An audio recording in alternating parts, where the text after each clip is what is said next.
So if you watched my last video, you would know that I've made several changes to the turbocharged CBR1000 RR swapped Miata. The biggest change that I made was I have a completely different turbocharger on it now. A quick recap of the previous power numbers. The car made 160 wheel horsepower last year when it was naturally aspirated. After that, I installed a Garrett GT2560 turbocharger and made 200 wheel horsepower at just 3 psi of boost. I then accidentally destroyed that turbo by trying to modify it for a bigger turbine housing. So I'm back on the dyno today with a new and bigger turbo to see what this little 1 liter can do. I'm running a Chinese GTX 2860R. The last time that I had it on the dyno, I was having some back pressure issues on the smaller turbo with the 0.64 AR turbine housing. I was actually seeing over 2 to 1 as far as intake pressure to exhaust pressure. So I want to get that down a little bit, maybe carry out the power a little higher in the RPM range. So now, like I said, I have the GTX 2860 with a 0.86 AR turbine housing on it. That should help. And then with that new turbo, I have a larger intake, a 3-inch going to it from a 2.5. Also with a bigger air filter, so that might help move a little bit more air. And then as far as the other changes, I have a full exhaust system on the car now. That might not really help with horsepower, but I'm kind of curious to see what it'll do. The last change, which will probably be pretty significant, it's actually running more boost pressure right now. I'm up to about 5-6 psi, whereas before I was only around 3 psi. On this boost pressure increase, I'm still running the same spring and the wastegate actuator, but it makes more boost now because I changed the boost source for the actuator. A tip for anyone that doesn't know is that you want your wastegate boost source to come from the throttle body side of the intercooler. This will remove the pressure drop in the intercooler from the equation.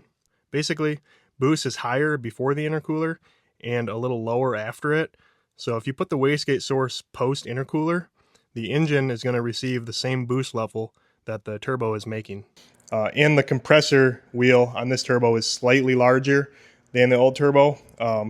Mainly the size change is going to be on the hot side of the turbo, like I said, but larger compressor wheel, bigger intake, even more boost. So I'm hoping to see somewhere around 220 wheel horsepower. I got the back pressure hooked up to the Mustang dyno, and I'm going to do some rips and see what we got.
This is the data log from the run. I can only log 3 channels, but that's fine. I have engine load, engine speed, and gasoline AFR.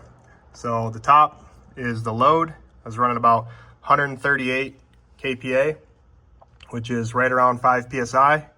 And then the blue on the bottom is the AFRs, and I was in the low 11s, high 10s, so pretty rich. I like to keep it pretty conservative because I'm still running the factory ignition timing on the NA bike engine.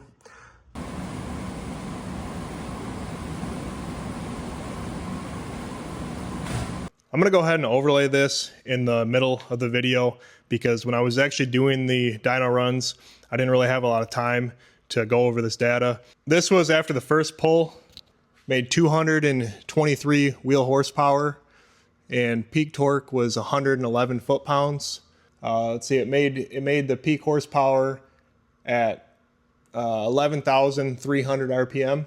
All right, so this is that latest pull, 223 wheel horsepower with the highest horsepower pull from the previous turbo. As you can see, we're up 23 horsepower here. The power bands look pretty similar. Down here you can see where the new turbo was spooling later. Right here at around 7,500, I was down about 10 horsepower and maybe 7-8 foot-pounds of torque. But then right in here, about 8,000 RPM, it's making more power everywhere. So that's pretty exciting. All right, so let's talk about back pressure. Like I said, on the previous turbo, I was seeing 9.6 PSI of back pressure at only 3 pounds of boost on the intake manifold. So with the new turbo and the bigger housing, I'm running 5 PSI in the intake, and I'm seeing 10, 11, 12, back to 10. So let's call it an average of 11 PSI of back pressure on the newer turbo. Before, like I said, it was actually about 3 to 1, and now we're closer to 2 to 1. An average of 11 PSI of back pressure at only 5 pounds of boost. I think that's a lot better, and as you could see by the power band, it definitely made more power up top, and the power curve itself was the same shape, which I like, but it was obviously elevated another 23 wheel horsepower. Actually, what I'm gonna do is I'm gonna try to run it without this air filter. I doubt it's a restriction, but you never know. So I'm gonna go ahead and try that and do one more pull and see if we can get to like 225 wheel horsepower.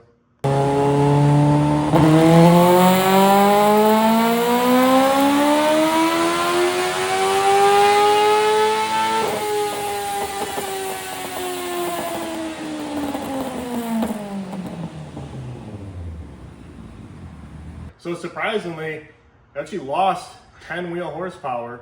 I don't know if it was the filter or maybe the engine's just dying, but I put the filter back on and I'm gonna give it another shot.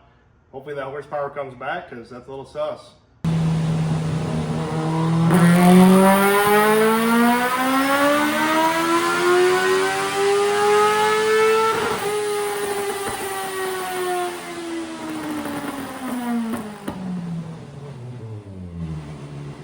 So I went ahead and I reinstalled the air filter and picked up most of the horsepower back. It just made 219.94. So I'll call it 220 wheel horsepower.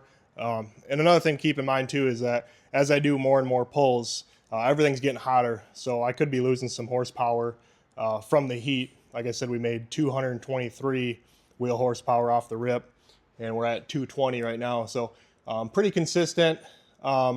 As far as the back pressure goes, I'm still pretty surprised about that. It went from a 0.64 AR turbine housing to a 0.86 with a bigger exhaust wheel in there too, and it really didn't seem to affect back pressure that much. Still running like 11, 12 PSI of back pressure at 5 PSI of boost on the intake side, so roughly 2 to 1. I think that just has something to do with the high RPMs, maybe. I'm not really an expert per se on the engineering and whatnot on these high revving engines, so maybe that is it, just the extreme high RPM. You know, you have exhaust pulses happening so fast that it could be creating that high back pressure condition. But the car rips right now. I'll go ahead and throw some driving videos in here. You guys can check it out.